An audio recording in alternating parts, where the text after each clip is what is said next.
Hello, everybody. Welcome to the Hidden Histories Collective. We are so excited to be here today. And as you guys know, we love to talk about family and we love to talk about genealogy and we love to talk to family historians. But this one is going to be really special because I have my family on this particular episode, and I'm so excited to introduce you to them. One of the things I get excited about is the journey is connecting to family.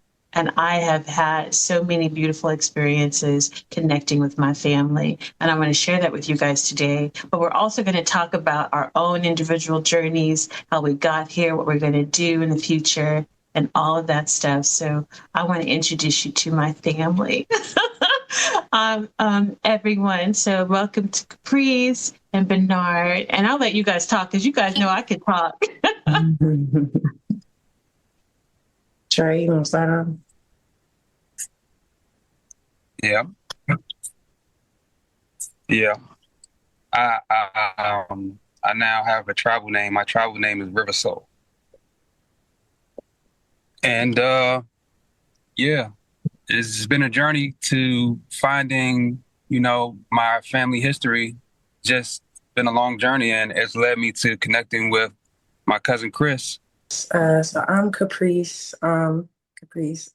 A lot of my information has come from my brother. Like he really informs me about a lot, especially with the genealogy stuff, because I had no idea about anything. But until he started looking into our family and telling me stuff, and it was great to actually kind of get a feel of where we actually come from, because a lot of us today don't really know our lineage and where exactly we're from, because we're not all from Africa.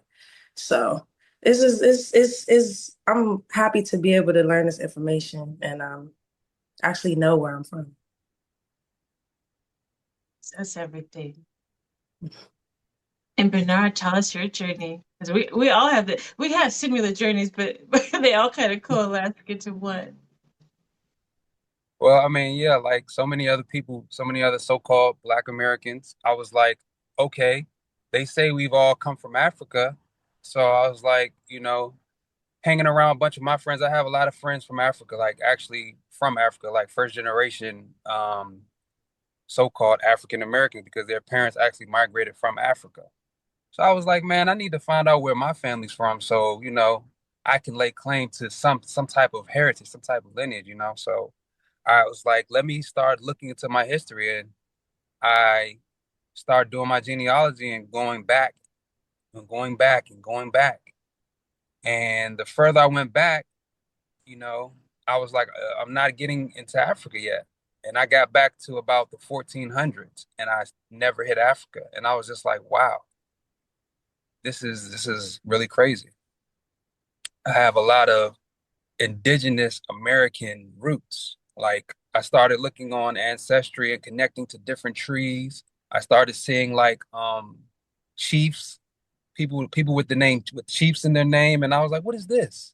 And I was just like, wow, I had no idea that, this was even a thing, because we were always taught to look in Africa, never to look in America. So we just disassociated with everything American and was just looking over there when it was in our face the whole time, you know? So, and I think it's important for people to know where they come from, because a lot of us are just walking around lost, not knowing who we are, being told who we are, instead of actually doing the work and figuring that out for ourselves, you know, which will help us to lead a better future, because now we know the truth. Oh, for sure. I think that's the biggest challenge I see with our people is the curiosity and the knowing, and that comes from all the programming. We've been told and again that we're African, that we are transported from other places. And again, this is, it's partial history. It's not our history. But again, even if that is in a book and people have quote unquote researched that, that is still not your family story. What is your family story? And that's what I always want to get people focused on is don't worry about what somebody else is doing. You worry about what's happening in your own tree. You worry about those stories and you be educated about yourself And like you said, when you go back, you start looking and you start seeing this. And one of the things I'd like to ask you both is, did you find that you were finding this information on both sides of your family, not just your maternal side, but also your paternal side as well? I was discovering that too.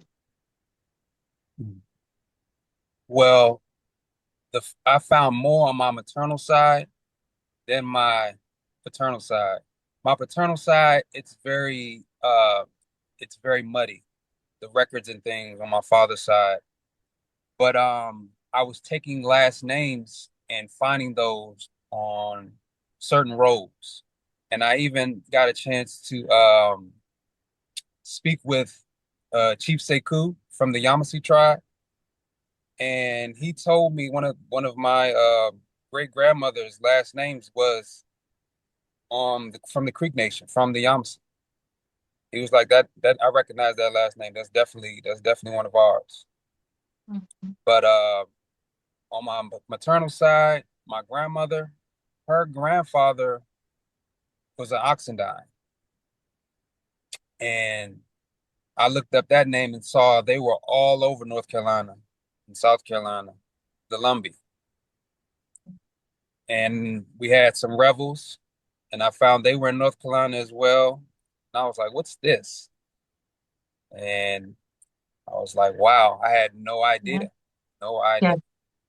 That's so true. Now, many of you who are familiar with the channel, we did a deep dive on Hiram Revels. And in history, whenever you Google his name, he's always listed as the first African American senator. And I'm like, first of all, I know the name Rebels. Like, if you've been doing any form of genealogy for a while, the surnames begin to keep coming up and you begin to start seeing some connections. I said, well, first of all, let me go back because I already knew there are rebels in my family, i.e., Bernard and Caprice. So let me go back. And so what I found out, and you guys will see, and hopefully you guys will go see that video because, man, what did we uncover? That his father was a Mississippi Choctaw.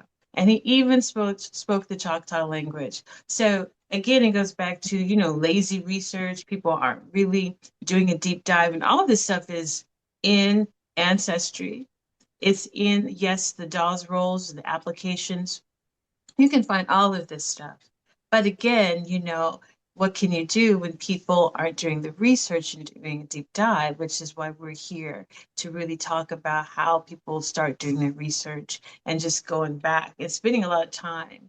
And I want to say this too, and Caprice, I'd love to hear your perspective too about taking the time to do the research because we only have so much time in a day, right? But how do Mhm. we spend it? I'd love to talk about that too, because to me, that's really connected to everything that we do here. Yeah. Um, so like I said, a lot of my information really comes from my brother. He really tells me like anything that he finds about our family or anything, like he always lets me know. But doing the research is very important because, like he said, we're being told who we are, we're being told our history, and it's just better to do the research because you'll find out factual things and things that you don't know, and you'll actually find out that you've been being lied to as well. So doing the research is very important. Yeah.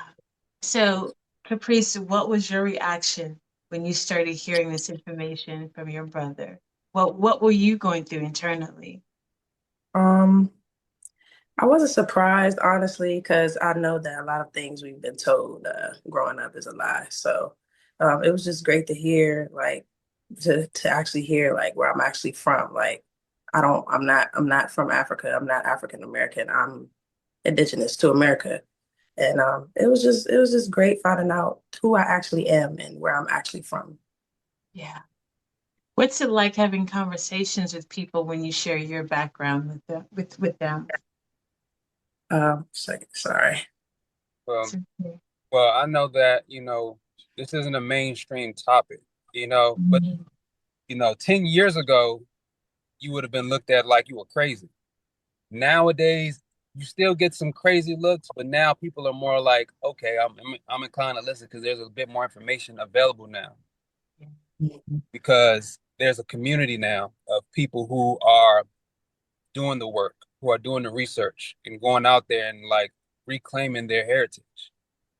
And, I want to say this, not to say that all so-called Black Americans are indigenous because everyone's story is different. Some people actually do have African ancestry, some don't. But it's always up to that person to do the work themselves and figure out where their family is from. Because I can only speak on what I know about my family and the things that I was told that weren't true about my family. Because I see a lot of people getting into this divide, like, oh, you just want to be this and you're self-hating. And it's like, no, that's not where I'm from. I generally can't claim it. I generally can't claim African ancestry if I don't have any, or if I have not found any, you know? I can't claim something that's just generally not there. Not I would like to. I would love to, if I have some African ancestry, love to claim it and go there and visit there and but thus far I have not found any. So That's that part. Yeah. Yeah. I'm glad that you said that because it's how can you how can you claim something that is not yours? I don't care how many times someone tells you that you are that. It's like, when you like Hiram Revels, for instance, everyone keeps saying that he's African American. And I understand maybe his silence back in those days. That's another level to unpack. The strategy that you use because you could see that you were being forced into a situation. You see yourself having to, if you will, I don't know, partner with the very person that you've had to fight for generations. It's a whole lot to unpack with that and why he did not reveal and why he did not speak it. But even though people knew it, right? So I'm sure there was a strategy to that. Sometimes you have to work with your quote unquote oppressor or the enemy, if people want to use that term. Um, but it's deep, deep, deep.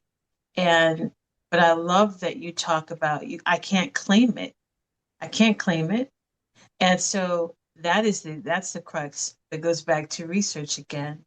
Now, Bernard, how long have you been doing this? I'd love to know how long you've been on this journey. almost 6 years now, since like 2020. I think 2020 allowed a lot of people to take a step back and reevaluate their reality and reevaluate their lives and what's going on. And, during that time, I had a lot of time off from work due to, the COVID restrictions and things like that. And I just took more time to get into myself, to learn myself, to better my health. And I was like, I want to research my family because now I have some time, you know. And since 2020, I just started digging, and the things I found, man, like and actually that's how I found you. I connected to a tree because you had posted so many pictures of family members, and I was like, I gotta message her. She has so much information, so many pictures, And you had a picture of my great grandma, and I was like, that's my great grandma right there. Yeah. I mean, that's and I have to say this, that this has also been a bit of an emotional journey for me too, because you're not just finding your family, you're connecting to them, and now there's a whole nother level to that. It's um it's like there was something lost, even though we did not grow up together, we did not know each other. I still feel like I've known you my whole life. And I don't know if it's in the DNA or if it's in blood, whatever it is. But, even seeing Caprice, oh my goodness, you say, oh my God, not only my cousin's beautiful, right? You say to yourself, this is my family. And even if you don't know each other for a long time, you can still feel that connection and that love, if you will. And that to me is everything. And I don't know why people don't do more of that, why they don't want to find their family, why they don't want to do the research.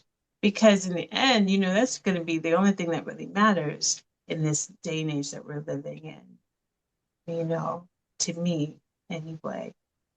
Yeah. Yeah. Wow. Caprice, I want to ask you a question. Now, this goes back to when we talk about the matriarchal line and the maternal. What responsibility do you feel you have as, and you are, whether people even realize it, well, either you become the matriarch of your family, you become the keeper of the records. How do you take that role as a matriarch or future matriarch of the family? Well, I would try to keep my family, everybody as informed as possible, just to so they can know their roots and know where they come from. And uh that's a great challenge for sure. But but I definitely want to just make sure that we know who we are. Like that's very important to me, knowing who you are, knowing where you're from.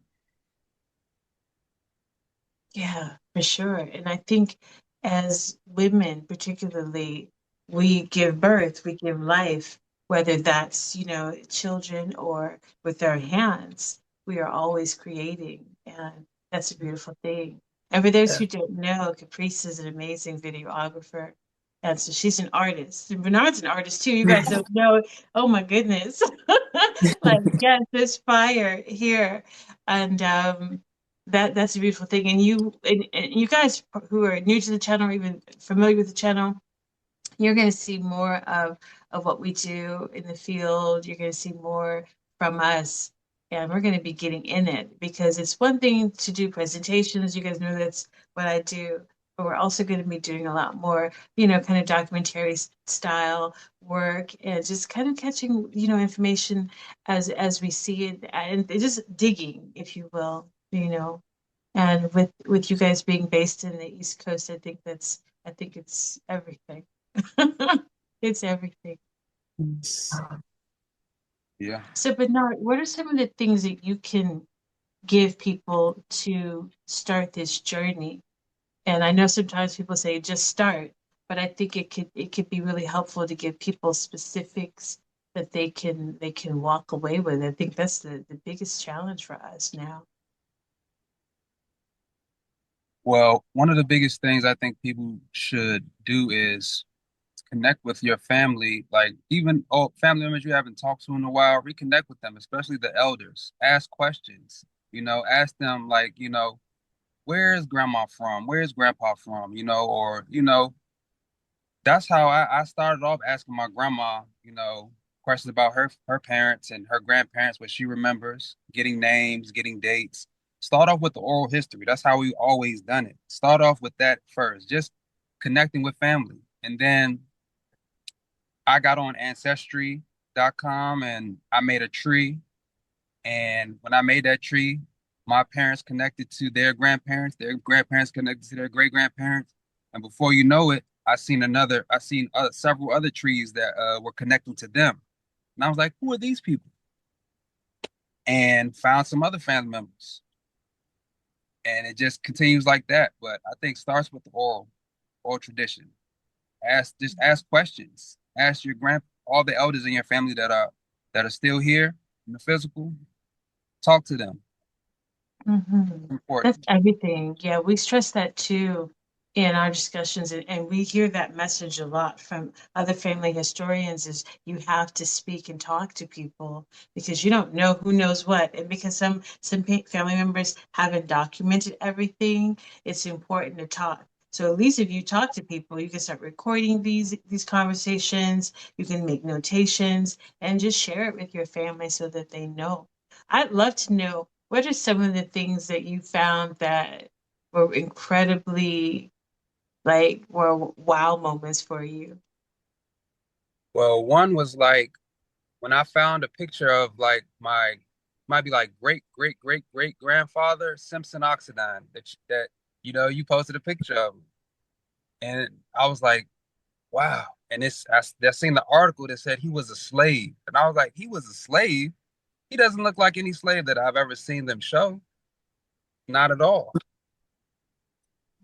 That was a wild moment for me because, we have been programmed with this idea of what is a slave, what is not a slave, or all these things that were programmed into us by America that are just Mhm. unraveling in our face. It's just like Right. always a wow moment. But that was one for me. Yeah, I remember that too. And one of the things I noted was that this goes back to those newspaper reports. Now, sometimes they would just write that because they had some kind of conjecture or maybe someone told them that. But when you look at their history, there was nothing in his life that said he was a slave. I think he was from Indiana, but he or lived in Indiana, but he had like a whole life there. And then like this man was not a slave. But again, going back to research, you say to yourself, you piece it all together and talking to your family members, you realize that was just what they called us. Even when you look at, I'm Senator Hiram Revels, they said, oh, he was a slave. Or he was free. But sometimes, depending on the newspaper article, he was a Negro, he was a mulatto, and sometimes they went ahead and said, oh, he's an Indian, So there's all these different classifications they put on this. And you realize that they didn't really know the narrative that well. But those were clues as to how they would categorize us and classify us too. Yeah. Yeah. Yeah, and that's amazing. The rebel's name. And when you go backwards, I found through that genealogy I was doing that I think it was maybe his fourth great grandfather, he was actually Akama. So I was like, whoa. So you think about all of the migrations and then leaving North Carolina, going down to Mississippi, then back up to North Carolina. I didn't find out why he had left Mississippi and went to North Carolina and then came back. So I'm sure there's some history there too. But yeah, but on my mother's side, this is so fascinating. On my mother's side, we're from Halifax County. That's where my third great grandmother was from. So that North Carolina is, we're probably double cousins, Mm. you know. Yeah. Because the Carolinas were big. The Carolinas were a lot. I think the territories were bigger further back you go, up and down the East Coast. When they were Yeah, expanding making the states and they started drawing the boundary lines, I think the Carolinas was much, much larger in scale.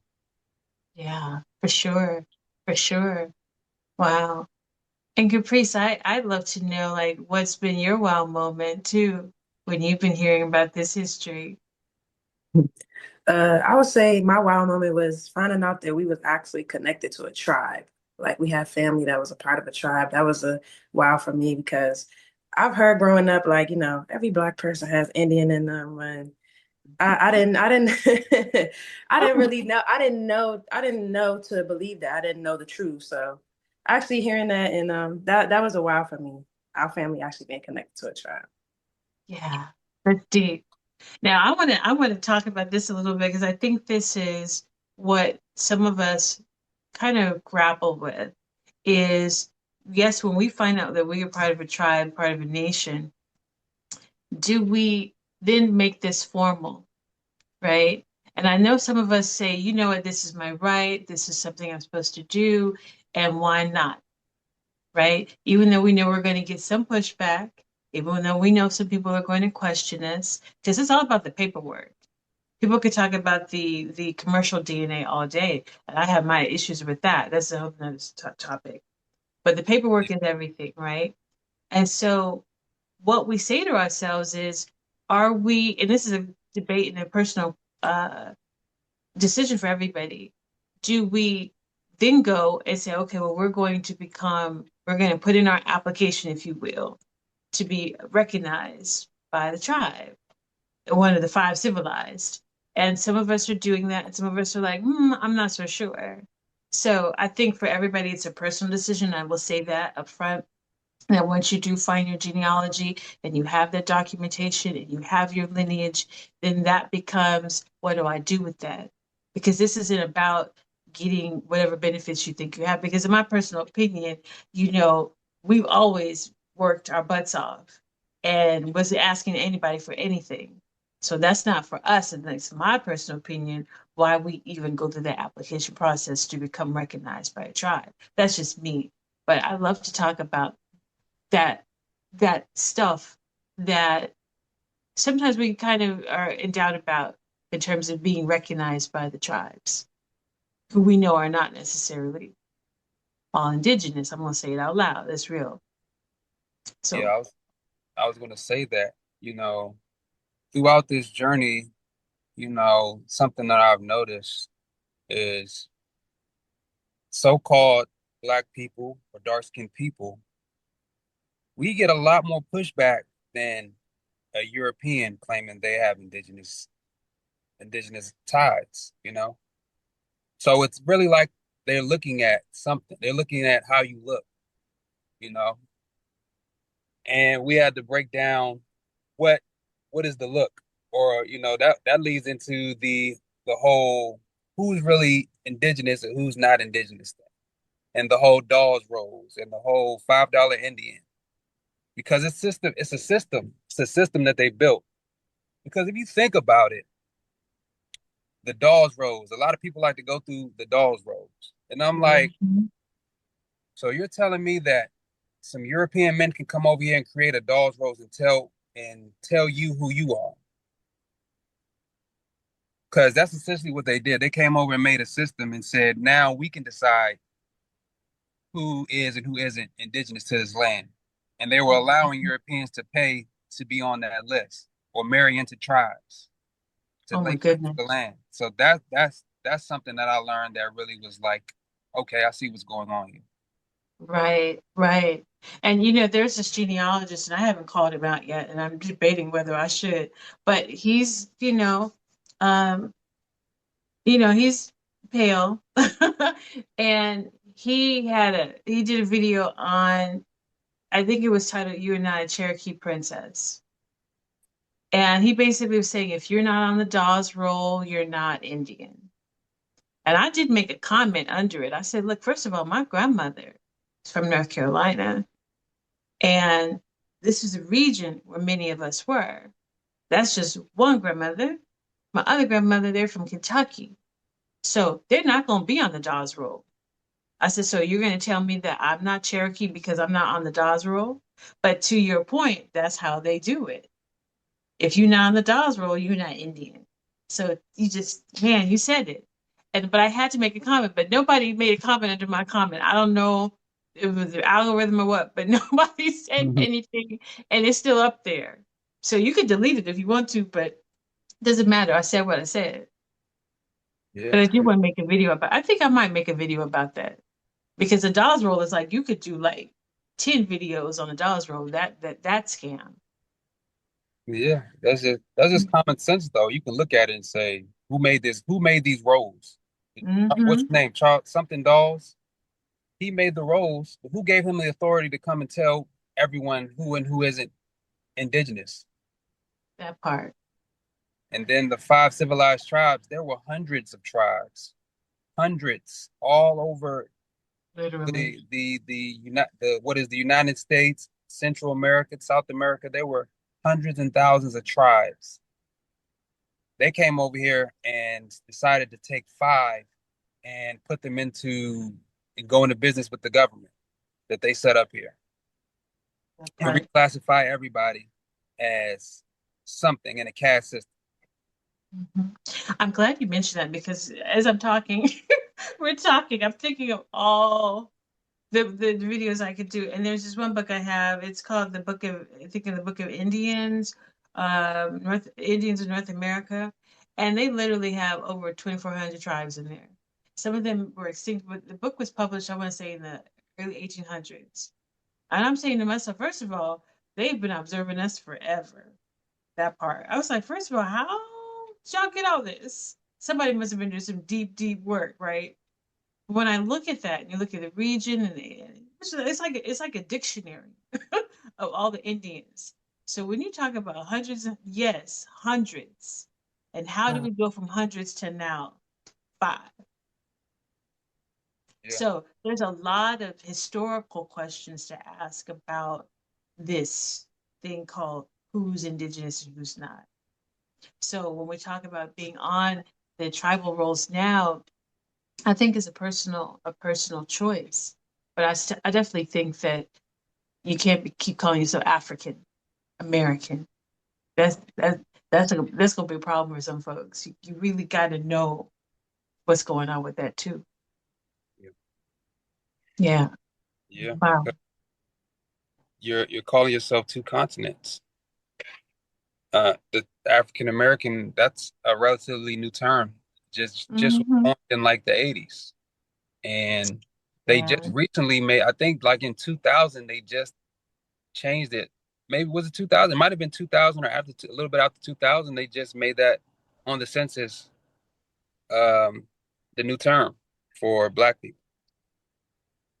But yeah, it's just like, black people, so-called black people in America, we walk around calling ourselves African American or black, but most other people you ask them where they're from, they can tell you. Europeans can tell you, oh, I'm from Germany, or my family's from Ireland, or my family's from, you know, Scotland, wherever. Same with Hmm. people from Asia, or my family's from Thailand, or my family's from Taiwan, my family's from China. They can tell you exactly where. We're the only ones walking around saying, I'm black, you know, I'm a color.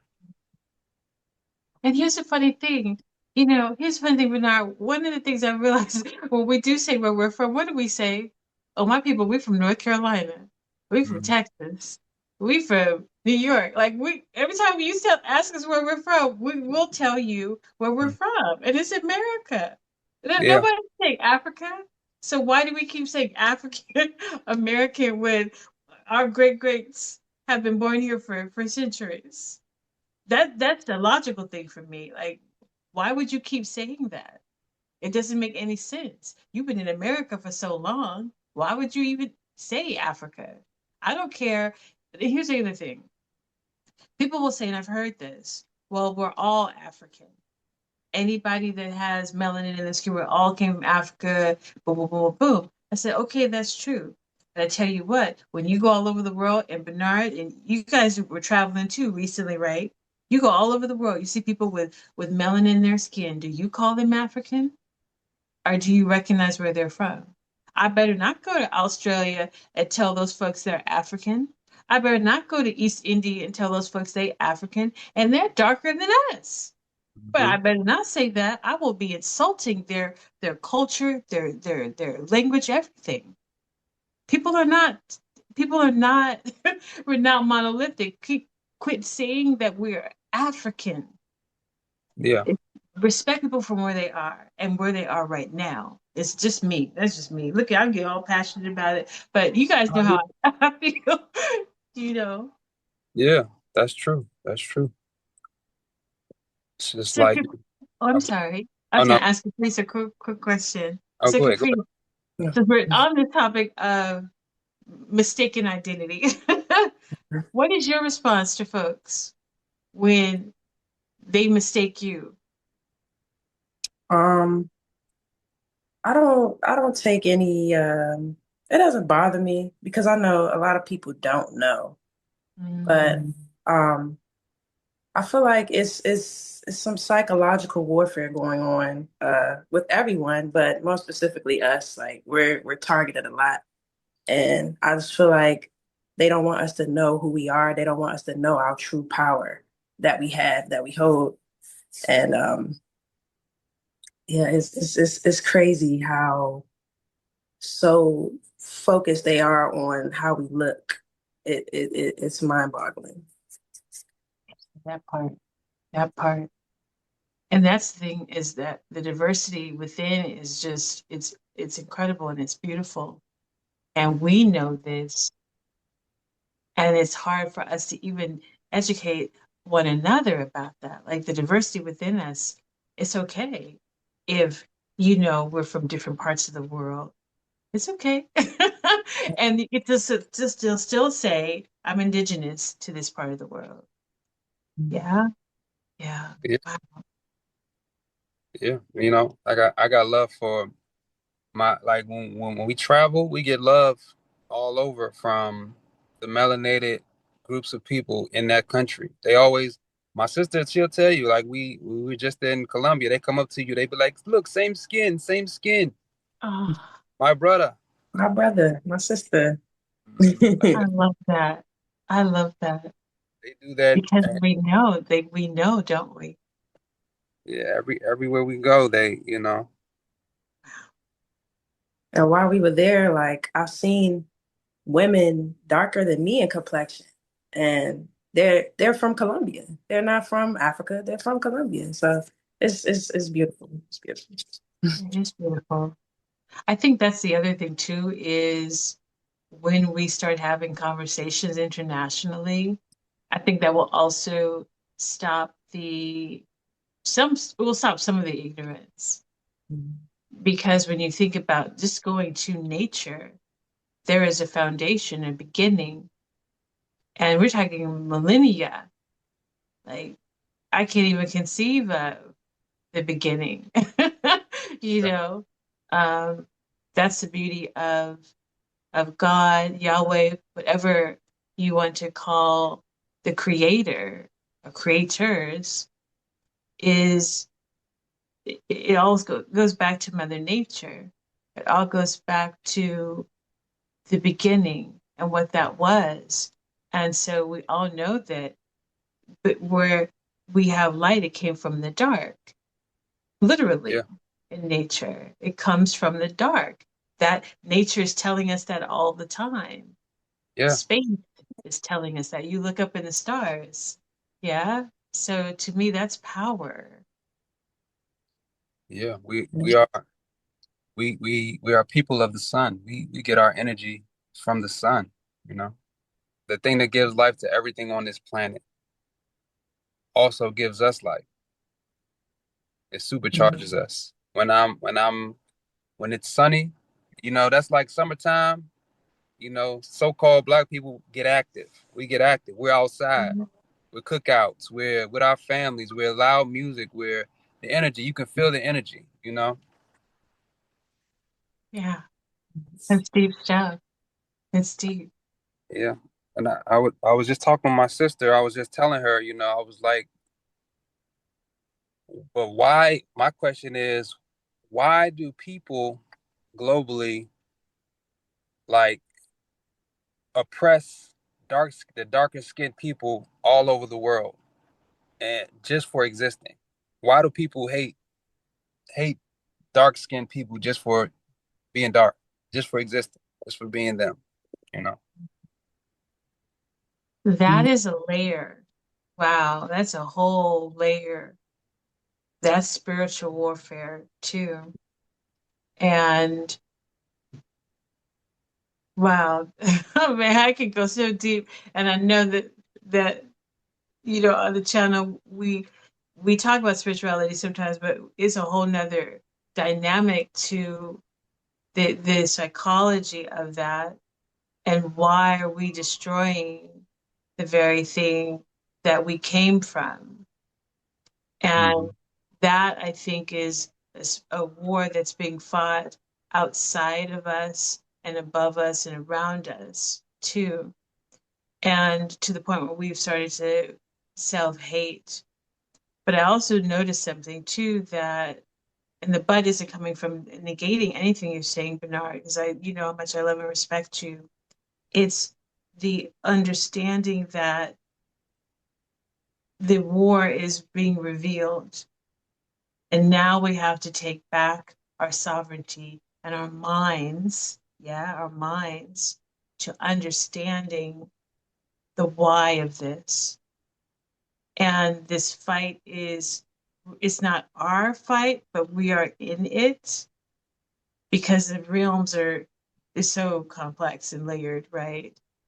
Um, but yeah, I know my place in this world and what I'm supposed to do as being a soldier, if you will, and understanding that sometimes I'm on the battlefield, but I'm also in the back room too. You have to do both, I think. So yeah, we get into these discussions and get so deep. Yeah, because it's a deep thing, this whole journey. everything from the ancestry to the oppression to day to day is just it's a spiritual journey. It's all connected. Everything is connected. So And I'm so sorry. There's so much I want to say.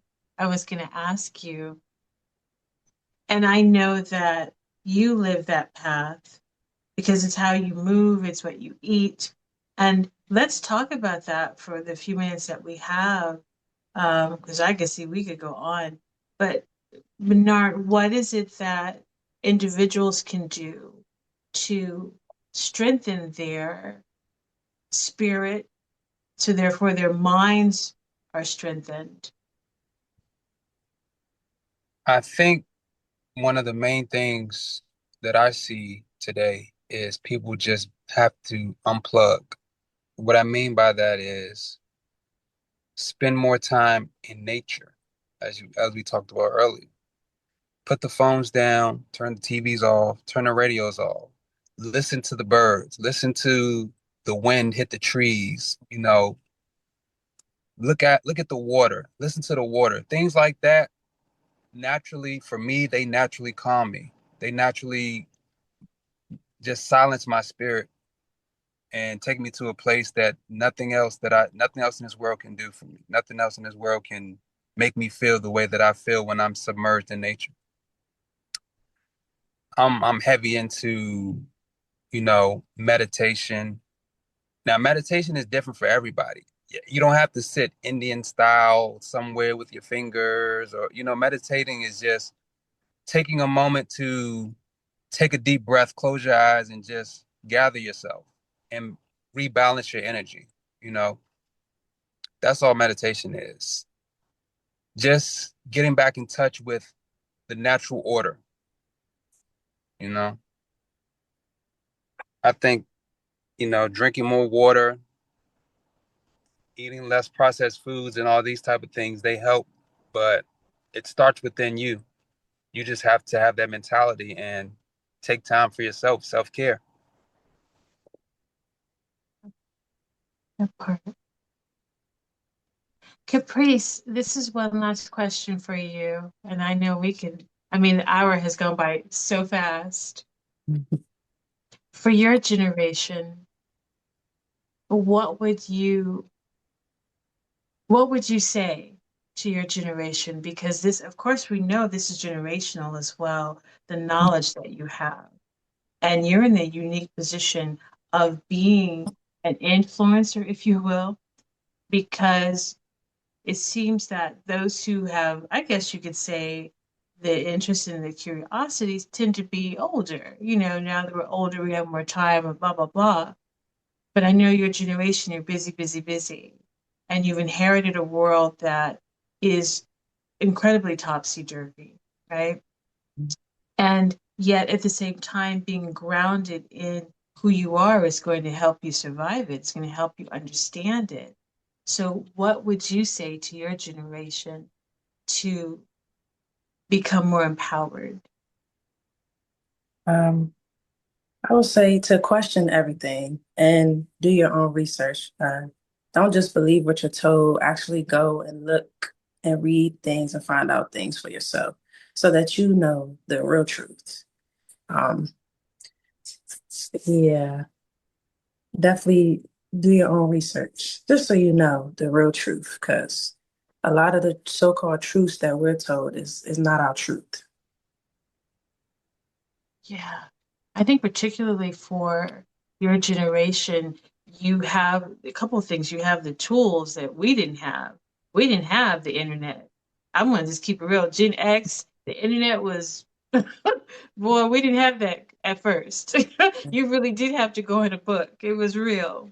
Yeah. So the idea of getting that research is right, literally at your fingertips. Mhm. However, I will say this. One of the things I find is that just because you can Google it, it doesn't mean that it's true. Right. There is so much on Google that's like, I'm like, y'all lying. Why are you guys lying like this? And the Prim- irony is you still have to go in the book. yeah, Yep. primary sources. Find the primary sources. Wow, you still gotta go in. in the book. Definitely have to I'll send it to. read. Wow. So Caprice, I don't want to stop the chain of thought.